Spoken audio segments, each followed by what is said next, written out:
Thursday, January 28th, 2016. Have pledged allegiance to the flag. Pledge allegiance to the flag of the United States of America and to the republic for which it stands, one nation, under God, indivisible, with liberty and justice for all. Dispense with reading minutes. Second, clerk call the roll, please. Mr. Shenigo? Yes. Mr. Farrell? Yes. Okay, Pete. Okay. I got a memo from the planning department, and I already talked to Steve about this. Again, I think if you're aware with our CHIP program, when we do improvements that we will attach a lien to the home, and then over time, the balance declines until, that time they expected they would be and live in the home. But if you sell it in the meantime, then they've got to pay it back, okay? We've got an instance where got the homeowner, he's gone through what's called a short sale. Obviously, they're having problems making their payments. And the bank stepped in and said they'd buy it and sell it back instead of going to foreclosure. The actual balance outstanding was about a little under $11,000. The bank says that they wanted I want us to settle it for $2,000. We went back to them and says, well, we'd like $6,000. They came back with $3,000. I think that's probably fair to go ahead and do that.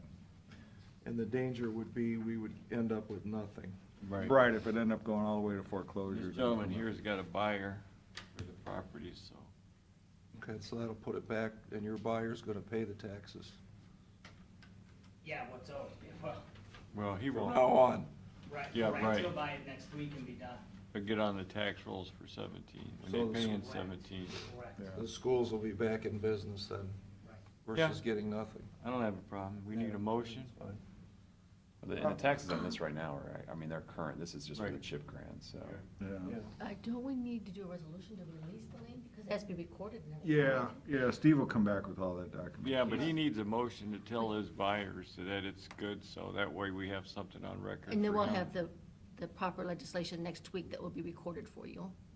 Okay, They had provided a release, but I think at that time it was a release based on full payment. This was back in November, when I don't think there was, they didn't know at the time that it was gonna be a short sale. They were asked for a payoff, so they provided a release for the full payoff. So the title company has a I release. think we did that, and I've been waiting for it to come back, and that's, that's Is how I that knew it okay was with I going. think the title company can get you released and. We just can't do it till next Thursday. We can't sign it unless we're in session. That's why if you have a motion, it may satisfy them. It's in our records. That a motion would satisfy them, if you signed it next Thursday, we can close the following Right. week, he's in Yeah. San Diego anyway next. I think that works. All right, so make a motion. You have to make the All motion. right, I make a motion that we do the release for $3,000. Second, Mr. Shenigo? Yes. Mr. Farrell? yes. Did you have a business card with you? No, I don't, I'm sorry. I'm trying to figure out how I can get, do you need like a written verification that we took this action No, today? I'm here, Okay. I'm good.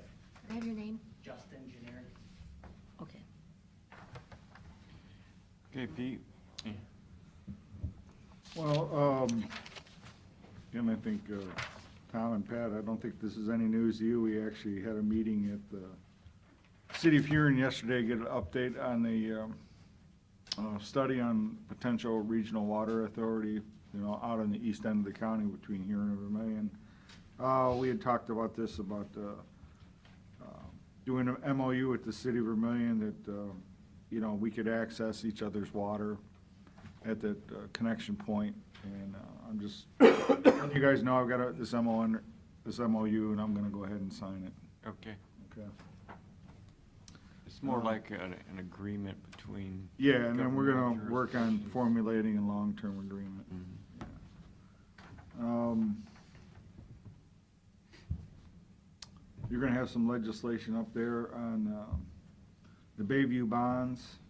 Again, there'll be the two of them. The original $3,035,000, and I think this next one's $643,000. 643. 643. We're gonna have all that up there. That's just the legislation. Bond counsel was gonna send the other closing documents to me. I just did get those this morning. Just so you know, I'm gonna have to get your signatures on those, before next Wednesday. Okay. And there's quite a few of them. I have to get the auditors, treasurers as well, so. So you did get the 1.875%. Yeah, we did. It's crazy. Yep. Just so you know that, we did that tentative rate, on that already. Yeah. Again, we're gonna have to take a look at that, cause it looks like, the number I used was a little small. It's gonna go up a little bit. The $49? Oh, 49.50, probably gonna go up to 50. Okay. Yeah, But it's still, based it's on- better than 55. so Yeah, just so you know. They should be very happy. Yeah. Also up there was some legislation on the sports complex bonds. This is authorizing legislation for the bonds for an amount not to exceed 17.5 million. Again, that's 17.2 that we need for the project and 300,000 for closing. Again, that's an approximate. We don't have the final number yet on the issuance costs. So that's why it's kind of tentative, but did have a discussion with the investment bankers and our financial advisor. Again, I think I've talked to you guys how we're gonna do this is through what's called a private placement as opposed to going out to the public. So one buyer is just gonna buy the bonds. We've got a rate lock for 3.85% for the 20 years. Plus, I've got a It's a good rate. 15-year no-call provision, and just the last 5 years, we could call it in at par, which is a really good deal. Mhm. As opposed to what's called a make-whole provision. In other words, if you wanted to sell it out early, you'd have to pay the full amount of the bonds, principal and interest over that 20 years regardless. So, good deal. Again, the original quote they gave us on a private placement was 3.96, so we did a little better than that. And I think when you and I started, it was 4 to 5, was what we were guessing. That's what we were guessing, yeah. It's good. So, Great. so that's good. Okay, see, Sue's not here yet, but, We can read the resolutions. I got one more thing I just want to. Go ahead. I got a call from the Sandusky office of the Social Security office. A lady brought something into their office, essentially it's a scam. Somebody was sending out a letter that there is an Erie County referendum about, for not ending Social Security benefits. They wanted $16.45 sent to Washington DC. So obviously, Social Security called me up and said, hey, this has got to be a scam, send it to me. I forwarded it on to the sheriff, who I think he said he was gonna forward it on to Serving Our Seniors and send it to Sue. Good. It's obviously a scam, Yeah. no doubt about it. Tax season's always the time. Yeah, yeah. Well, I think it's that fear and panic button about, oh, I'm gonna lose my Social Security benefits, and so if you hear from anybody says they got some kind of scam information on that, you know. Okay. Okay. Pat, you want to read the resolutions? Resolution of the Board of County Commissioners, purpose of authorizing the issuance and sale of economic revenue bonds, Second. Which ones were the? sports complex. Okay, thank you. Mr. Shenigo? Yes. Mr. Farrell? Yes. Resolution for the purpose of authorizing the issuance of $643,000 sanitary sewer revenue bonds, Series B for the county for the purpose of Bayview. Second. Mr. Shenigo? Yes. Mr. Farrell? Yes. Resolution for the Commissioner of Erie County for the purpose of authorizing the issuance of $3,035,000 sanitary sewer system for Bayview. Second. Mr. Shenigo? Yes. Mr. Farrell? Yes. Resolution for the purpose of authorizing Erie County Administrator to approve necessary Department of Agriculture USDA documents. Second. Mr. Shenigo? Yes. Mr. Farrell? Yes. Resolution for the Board of Commissioners for then and now certificate. Second. Mr. Shenigo? Yes. Mr. Farrell? Yes. Resolution, Board of County Commissioners for the purpose of entering an agreement with Simplex. Second. Mr. Shenigo? Yes. Mr. Farrell? Yes. What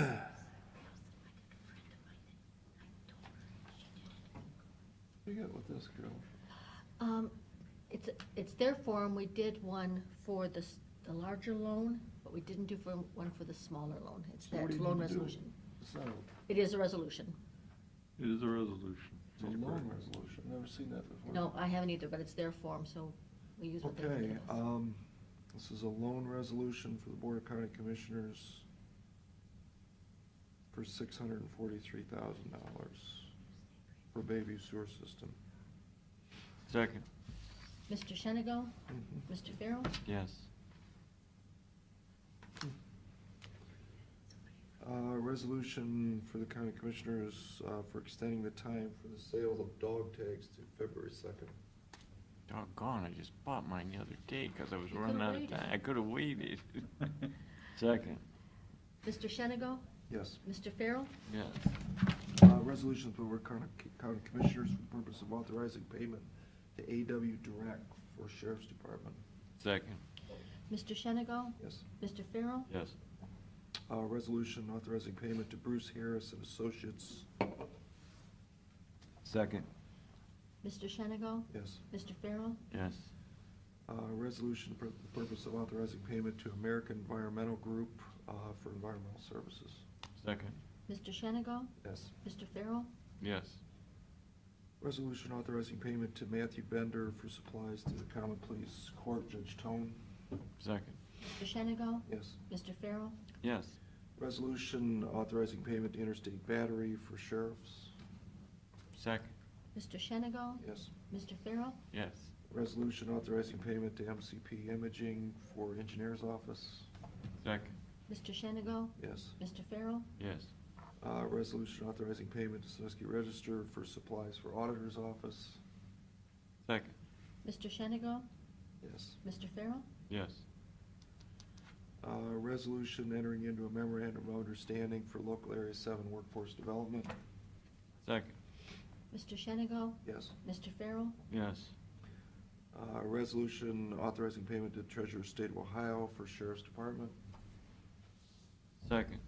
Mr. Shenigo? Yes. Mr. Farrell? Yes.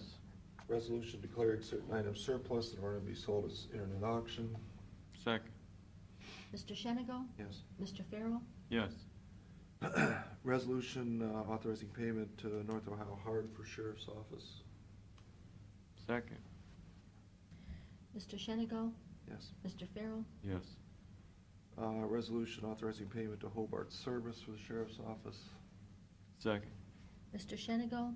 Yes. Mr. Farrell? Yes. Resolution authorizing payment to Battle and Policy for Sheriff's Office. Second. Mr. Shenigo? Yes. Mr. Farrell? Yes. Resolution authorizing payment to North Coast Surgical for Sheriff's Department. Second. Mr. Shenigo? Yes. Mr. Farrell? Yes. Resolution authorizing payment to Accurate Business Systems for Sheriff's Department. Second. Mr. Shenigo? Yes. Mr. Farrell? Yes. Resolution authorizing county auditor to make interfund transfer. Second. Mr. Shenigo? Yes. Mr. Farrell? Yes. Resolution declaring certain items surplus or to be sold at internet, or no, to be discarded. Second. Mr. Shenigo? Yes. Mr. Farrell? Yes. For a cracked chair, man. Railroad property. Resolution authorizing payment to Snyder Collision for Sheriff's Office. Second. Mr. Shenigo? Yes. Mr. Farrell? Yes. Or a motion, award the following demolitions as noted to Ed Perdue and Company. Second. Mr. Shenigo? Yes. Mr. Farrell? Yes. Is Sue not here? Yeah, Sue's here. That's it. All right, Okay, thank you. You're up, Sue. thank you.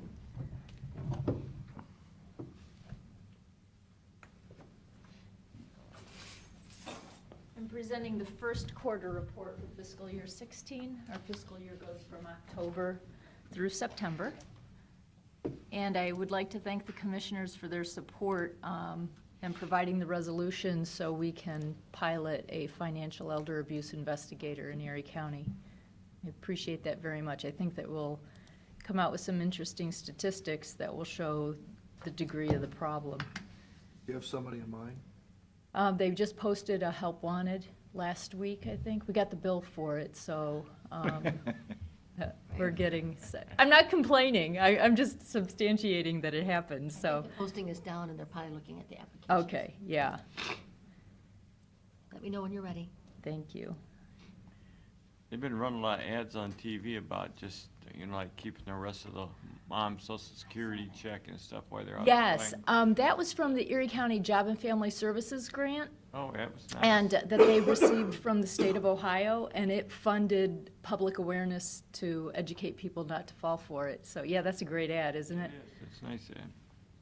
Okay, so for the first quarter, the blue bar reflects our current utilization of our, what we call our problem-solving program.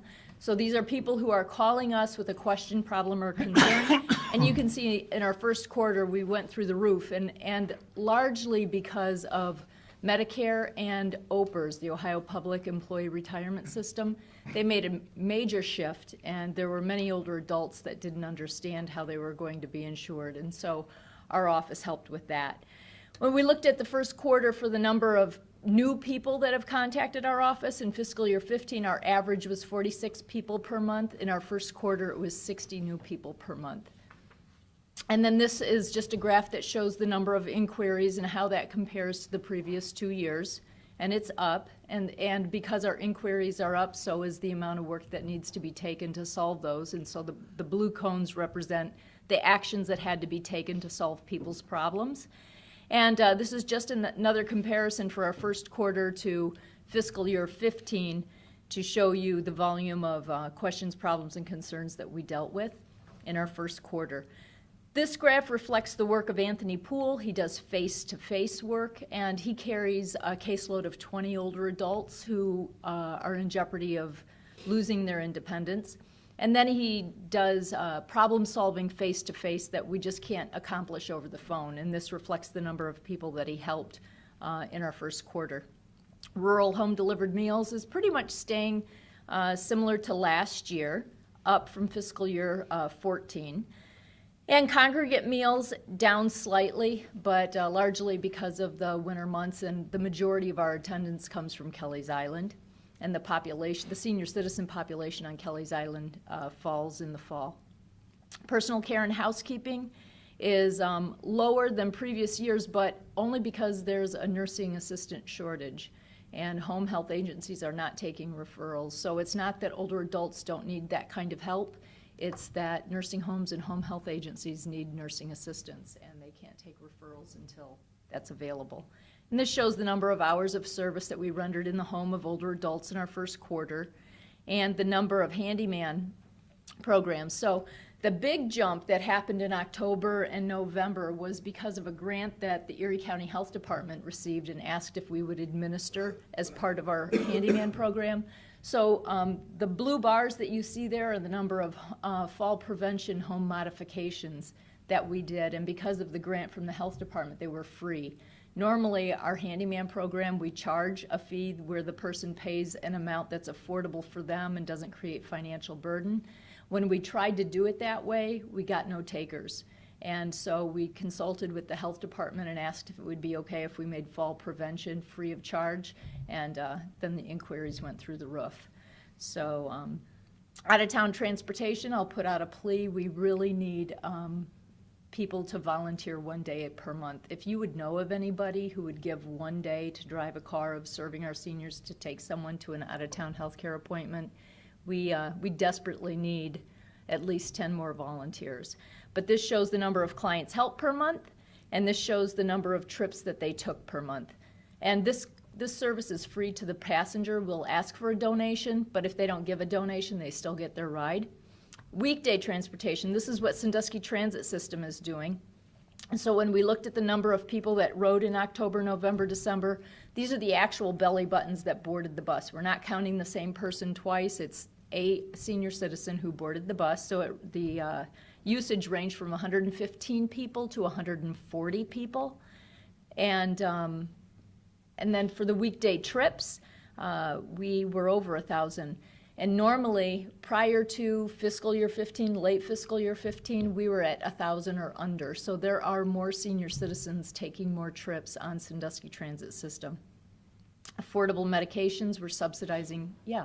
And what would you tell us last time, 190,000 you put towards it? Yes, yep, I think it's 187,000. And do But you know what MRDD, she's about the same, isn't it? I would assume, well, she probably has a smaller client base, but they may travel more often because they have workshop daily. Senior citizens, our stats show that they don't use it 5 days a week, where they may use it 5 days a week, but probably have a smaller population. Yeah, but I think cash-wise, I'm just looking at what the county's putting Oh, towards it. I don't know. I think it's close to 400,000. Okay. And JFS, too. Pardon me? JFS, I don't know if she's still got the tickets in the drawer or not. I believe they've used those up. Yeah. I think so, too. So she's gonna start paying. Wonderful. Wow, that's gonna be good news for sustainability. We help 9 people who cannot afford their injectable insulin, and these are people who have been on our program for years. We are not enrolling any new people. When they pass away or go to a nursing home, that slot is closed, just because we can't keep up with the cost of insulin. This just shows purchases of prescriptions, but we still are getting medications free from the manufacturers for those who qualify, and 39 people are helped per month on that. That shows the number of people using the drug repository. That number is dropping for us. It may be increasing for those who are mentally ill or whoever else may be using it. Drug repository program, that shows you the number of prescriptions filled. And we are starting a course on how to be your own healthcare advocate. And this shows the attendance for last year, and we are starting the new course in April. And I think this is important because more and more of older adults are being expected to figure out their coverage on their own. And you're not getting to a point where you can talk to people to have them help you. They will refer you to the website or some tutorial. And so in our curriculum, those who are willing to learn, we are helping them to set up a Medicare account. And it's all internet-based, but we're working to make it really simple and easy to use. So that's going to be one of the outcomes, because more and more you are not going to get the personal attention face-to-face when you have a Medicare problem. And ramps, that reflects the number of ramps that we installed in our first quarter, down from previous quarter, but we anticipate that we'll probably be installing about $40,000 worth of ramps this year. And the Ray and Marion Cook Fund, those are people who have urgent needs, maybe out of food, need transportation to an appointment where no other transportation is available. And we still continue with the Alzheimer's Association's partnership. So anybody who is noticing changes in their parent, they could meet with a gerontologist who is a professional with the Alzheimer's Association and just meet and discuss what might be going on. And even the affected person, if they're in the early enough stages and say, I really need help, I know that I'm changing, but I don't understand what's going on. So that's once a month. Once a month, the third Thursday of every month, and she's here for the whole day. So, in other words, in October, 8 people came in? Yes. So actually, these are people who acknowledge their diagnosis, and they want help maintaining their independence. So these are people who have early stage or mild confusion, early stage memory loss, mild confusion, and they meet here in Sandusky. And they get together, and often what happens is once your diagnosis is known, people tend to stay away from you, so you become more socially isolated because friends and family don't know how to interact with you because of your cognitive impairment. So this is really a way to help people maintain social relationships with people who are going through the same thing. But it's not a support group. It's really to keep people from being isolated. So, but back to the lady that comes Mm-hmm. back here Yes. once a month, is her docket filled for 8 hours? No, so she does the morning group with the 8 to 4 people who have been showing up. Then she does an afternoon group, and really the afternoon group, we're playing with it to find out how do we attract more people affected with memory loss to come and learn about it. And that's what she does in the afternoon. And there we have anywhere from 10 to 11 to 7 in the first quarter. And then following that group, and actually in January we had 45 come, because we keep experimenting with what's the hook that would make people want to understand what's going on. So she does the morning group, the afternoon group, and then she does private appointments. And at a private appointment, she's had anywhere from 1 person to 3 people. Could be brother, sister, mom, counseling with Brenda, or it could be just mom who's noticed that she's changing and she doesn't want to tell the doctor but knows she needs to do something. The reason I asked is, remember you and I, when we started this back with her Sally back in the day. Yes. We were talking about, are we gonna have more need, more than 1 day a week? Right. And are we? And so far, it does not show that. But I can tell you that because she's been here, it has generated more phone calls from Erie County to the Alzheimer's Association. And also, I can tell you that we always have full appointments, but when it comes time to come to the appointment, the people will cancel. So, Okay. yeah. So, dental project, we're using the Erie County Health Department, and we have a grant that we've received, and we help people get general dental care. Through the Health Department, we're in a position where we can help somebody receive up to $850 of general dental care. So, and this graph shows you the number of clients and the number of appointments that they've had. And we also have a hearing aid grant, and so people who cannot afford a hearing aid and meet the income requirements for the Miracle Ear Foundation, we help them get free hearing aids. And what we do is we pay the application fee. It's a $150 application fee.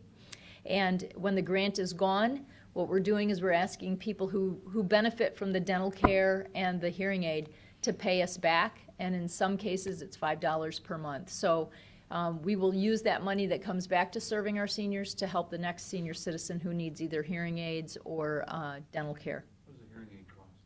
Well, if you were to buy it outright, it ranges from $2,000 to $4,000 for one hearing aid. It depends on, yeah.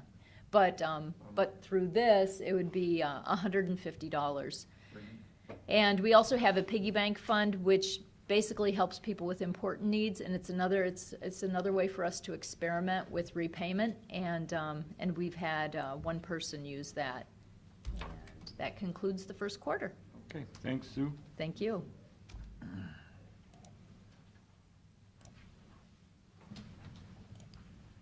We're ready, Jack. As soon as Sue wraps up her.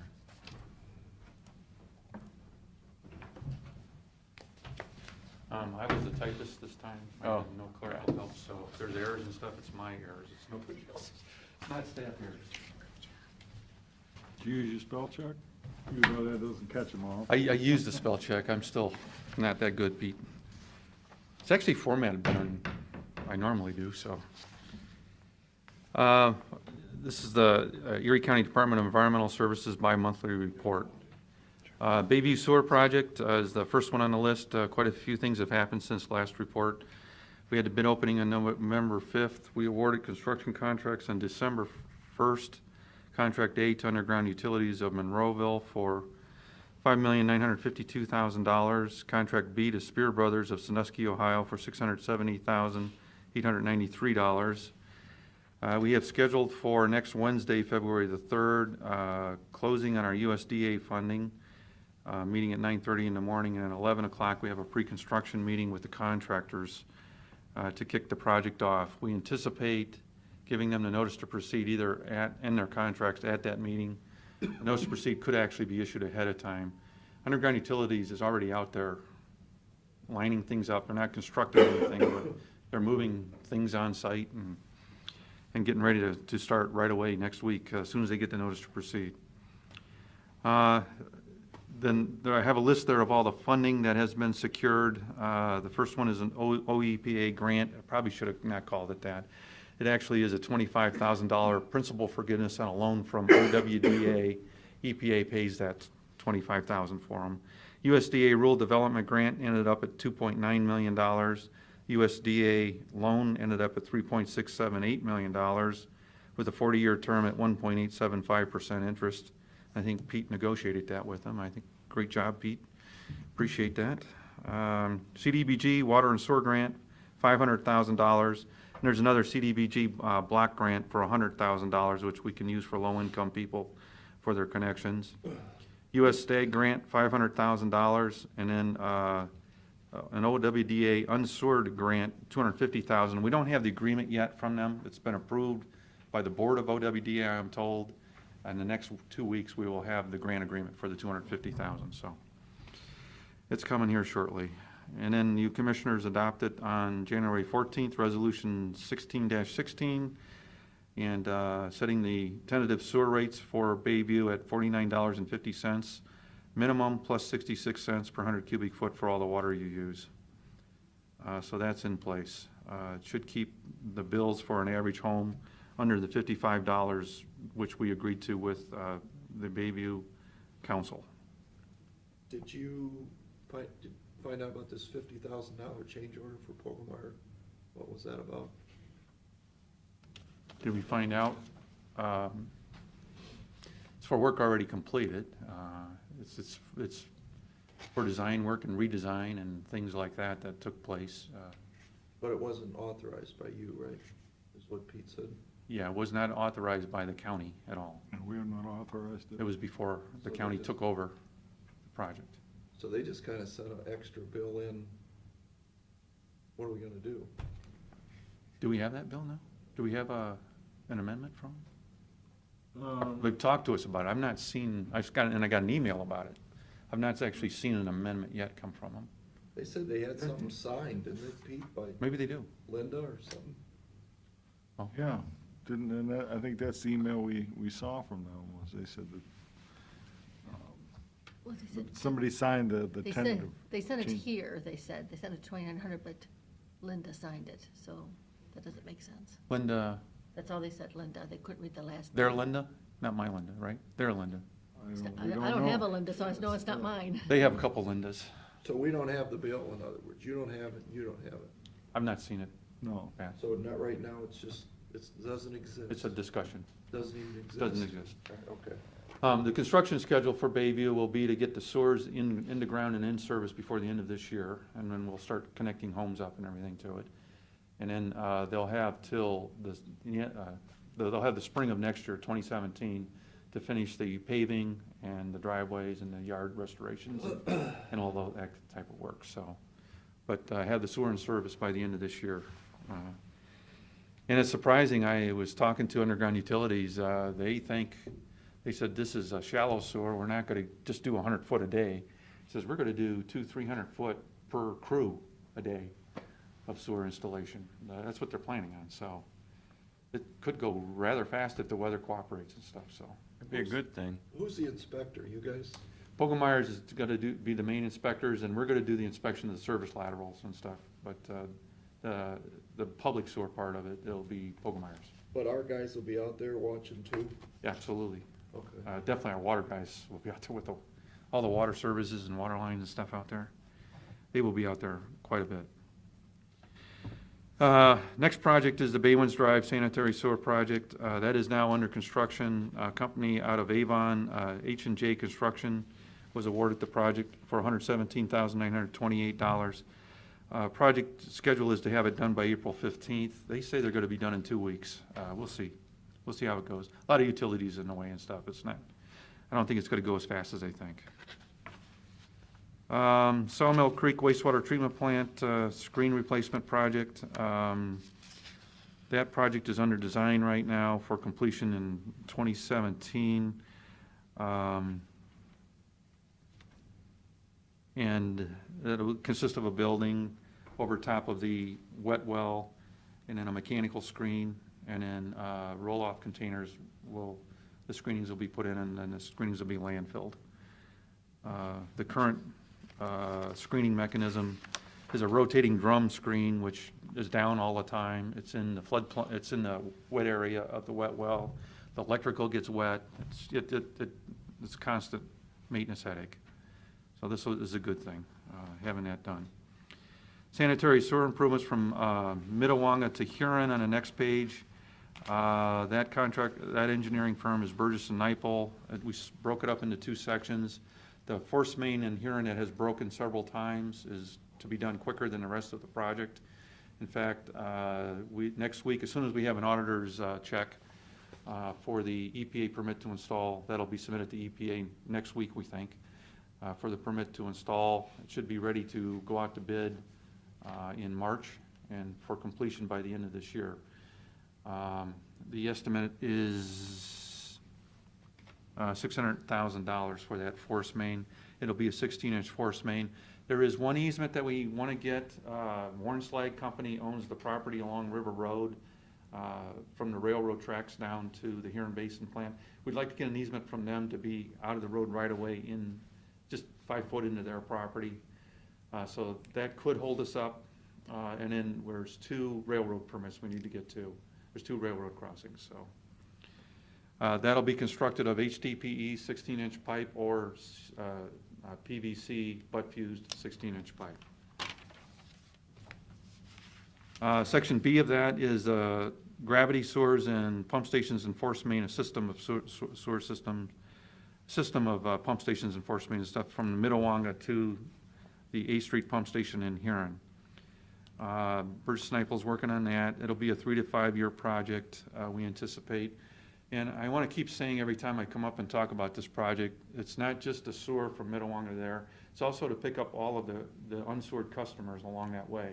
So there's Land's End, there's Hartley Beach, there is Oberlin Beach, there is a couple roads, Muir Heath, and did I write those down? Yeah, I did. Freeman Lane. Those are all unsewered areas that we're going to run sewer lines down to pick up. So if it ever gets in the newspaper, I'd love that to be a newspaper so all those people know this is coming. Didn't we talk about at one time going to Sawmill Creek plant instead of the basin? No, we talked about flow from Sawmill coming to the basin. Right. But not the other way. But Mitawanga's not gonna go to Sawmill and Sawmill to the basin.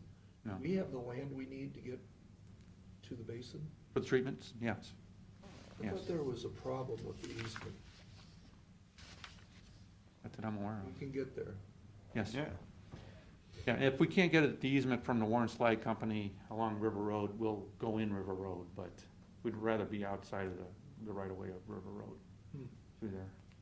But that's the only easement is the Warren Slag Company easement. So Jack, as that line comes west from Mitawanga, you know, I'm not sure where the existing line in the city of Huron is, surely somewhere out towards the city limits. Are we gonna replace that line? There's From an there to the plant? 18-inch line, which we call the Cleveland Road East Sewer Project, which I don't know if you guys remember, it was a hard project. That was Erie Blacktop was the contractor on it. It goes from the A Street pump station east to just past Chaska Beach, almost to Beechwood, right at the Chaska Beach Beechwood. That's the one Bahar That's the one we'll tie into. did the engineering? You're gonna so we're not gonna run a new line all the way to the pump station? No, but then the pump station's gonna have to have improvements at that time. Okay. So the For the new pump flow. station by Chaska goes, No, there's no pump. There's no pump station at Chaska, but by Marconi's Restaurant, Berlin Road area, Yeah. that pump station will need to be upgraded. and where does that pump station pump to? Huron Basin plant, and that's through that 12-inch force main that's broke a bunch of times. Okay, now I get you. Okay. Did Baharlu do the engineering? I should bring a map, I'm sorry. Yeah. Did Baharlu do that engineering on that project? Remember the problem we had with Baharlu? No, they did Kneisel Road water line, we had problems with that. They did, yeah. That was a long time ago. Yeah, that was a lot. That was in the 90s. Huron Basin plant sludge dewatering and primary screen system, Jones and Henry's is working on that. What has happened since I've talked to you about that is, Pete was asking me about it just this week.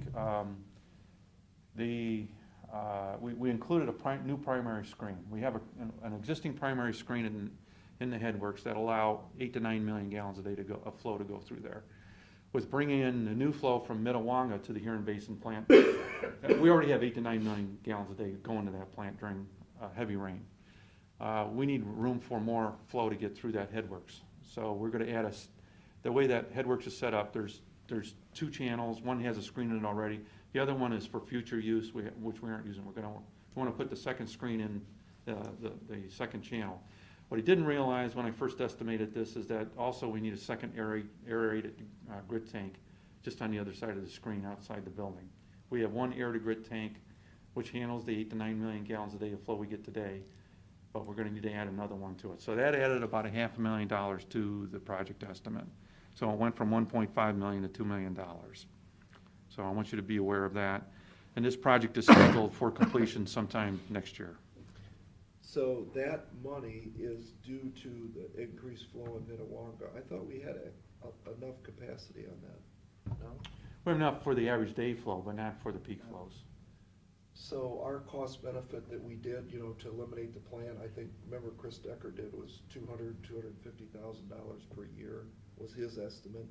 Did you ever go back and relook at that and to make sure that this whole Minnewanka elimination is paying for itself?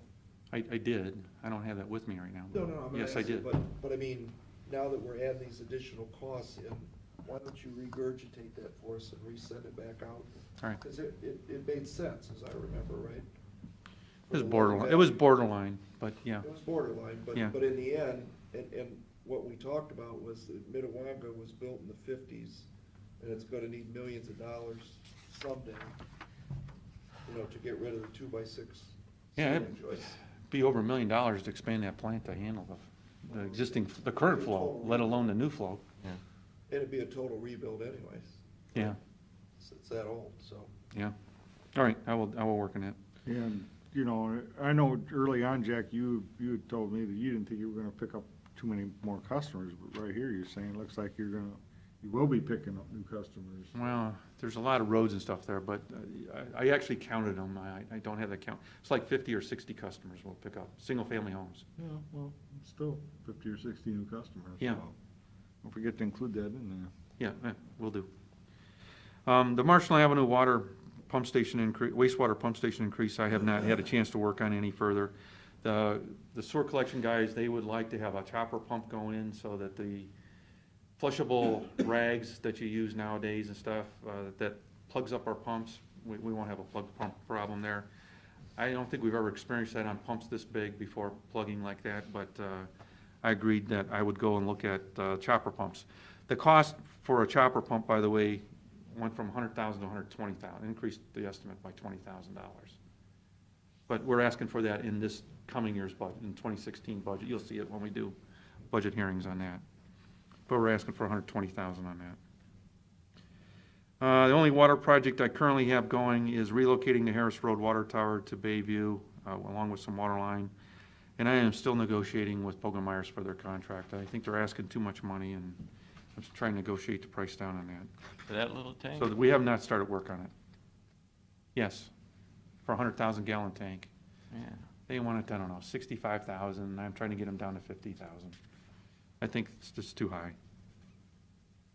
You know, the tank manufacturers does more of the work than the actual Than the engineer. They engineer. design the foundation, then the engineer reviews and approves the foundation design, but actually the tank manufacturer designs foundations, not the engineer we hire on these. And then the tank manufacturer's liable for it. So anyways, hopefully I'll get that contract negotiated soon, and we'll get to work on the design and start with soil borings and so on. The proposed location for it is now the police station off of Martins Point Road. Yeah. Landfill, not a whole lot to report. We're waiting to see if we purchase property for a new entrance. So we're not working on that right now. I did want to tell you that we had real high, we had a lot of, the landfill brought in over 162, I gotta do this from memory because I can't find my notes, 162,000 tons last year. The year before that it was 134,000 tons. This year it was 106, in 2015 it was 162,000 tons. 36,000 tons of that, this is again from memory, was Huron County waste. 23,000 tons was NESA dirt. Yeah, it was the dirt 2015. that caused the extra. Yeah. So anyways, good year. But And- we're getting the C&D rate on the dirt, right? from NASA. Yeah, $30 a ton for the NASA dirt. Yep, So that's a windfall, basically. it is, it's nice. They have Um, more coming next year, or this year? Yes, they've already started this week bringing in, and they said it's gonna be nonstop. And we got our authorized maximum daily waste receipt permit with EPA amended now. It's now 1,200 tons a day. It was 800 before, so we can take more dirt a day. And the Army Corps is really happy about that. And are you putting the dirt on top of the hill? Where are you putting it when they're bringing it in? We actually store it until we use it for daily cover. Right, but do we have to move it twice, is what I'm getting at? You know, why, you know? It is, but it's real close, it's not much of a move. You mean the NASA guys won't take it up to the top where we want it? They put it right next to the working face, I mean, Oh, they, okay. Yeah. So you can we're push it. within with a 100 dozer. foot of the working face. Push it with a dozer. Yes, we just push it with a dozer, we don't even have to reload it. Hey, Jack, over there by Goofy Golf, they were working that in, they get the line in yesterday? Yeah, yeah, these little projects. Goofy Golf, the line has been pulled through, they directional drilled it through the rock. Didn't think we were gonna hit rock, we've dug there, when we've dug there, we've never hit rock. Of course, a block away, there's a crap load of rock, so we couldn't guarantee it, but nonetheless, they hit rock. The boring machine they had was too small, they couldn't get through the rock. They brought in a bigger boring machine with a rock head, and they couldn't get through it again, and Jim Dillinger, our contractor, he subbed the drilling to Precise Drilling. He kept right on them and made them keep trying and keep trying, and they got through. So, the line's in place, they're gonna pressure test and bacteria test it today, and then hook it up, I think tomorrow, and hopefully it'll be in service by end of next week. Good. I don't know when Kroger's gonna, I keep thinking they're gonna open, I see them putting shelving in and stuff They're now. gonna open early, they're gonna have a soft opening, yeah. It was supposed to be January, I'm glad it wasn't January 1st, that's all I'm saying, like So, they had planned. Back to this dirt at the landfill. Yeah, I know the $30 thing from C&D for NASA's a great thing. Mhm. What would happen if we had a private person and a bunch of dirt that they wanted to get rid of, it's clean dirt, that Yeah. we could use for cover? we take it for free, We'll take it for free. yes. Okay. NASA, the U.S. Army Corps cleanup of the TNT factories is an Yeah. EPA-ordered Right. cleanup. It's not clean. It's considered solid waste by definition. Yeah, can't get around. It actually is very clean, Tom. It's not bad You at told me all. yesterday, but that's the But way it works. EPA wants their fees. They get $4.75, I think it is, a ton, of the As far as $30. Regular dirt, we'll take it. Yeah, regular clean dirt, we go out and look at it. If it looks clean and all that, we take it for free, and we use it for daily cover and intermediate cover and so on. So yes, Might have somebody with a lot of dirt. nice. We would love to have it. Yeah, right, saves us. We go out looking for it, actually, as much as we can. And then the last thing is, the Solid Waste District, they had a bid opening at Berlin Heights. The bids came in at $75 a quarter for a home to have weekly curbside trash and recycling. They're gonna provide, Republic is the bidder, provide 2 96-gallon containers. It's my understanding that the village council has done 1 or 2 readings already on it. They do 3 readings before they sign a contract. And it sounds like the 3rd reading is gonna be, I think, next week, and that they're gonna sign contracts and give it a go. That'd be a good little test project, They think there's about 150 homes that's gonna participate there, so, good little test project. Yeah. so Lisa did a nice job on that one. Did you ask them why? I mean, aren't you curious? Why did they go Republic? down? I'm really, Lisa's been involved in that firsthand, I have not, so no, I've not. And I haven't seen Petey, so when I see him, I'll ask him, but Okay. you know what it was, they wanted to make sure they got their money. And that was Yeah. a big issue with the rate they gave us. But It's they hard to knew get a they big were, project out not knowing how many customers you're gonna have. It's, which we did before, this is smaller and less risk. yeah, I'm just guessing. and it's a very confined area. Yes. Okay. All right, any public comment on the agenda items today? Nothing? Okay, we need a motion to go into executive session regarding litigation. Second, clerk call the roll. Mr. Shenigo? Yes. Mr. Farrell, Yes. Yes. Motion adjourned. Second. Mr. Shenigo, Yes. Mr. Farrell. Yes. Just remember, I'm gonna need you guys to come in either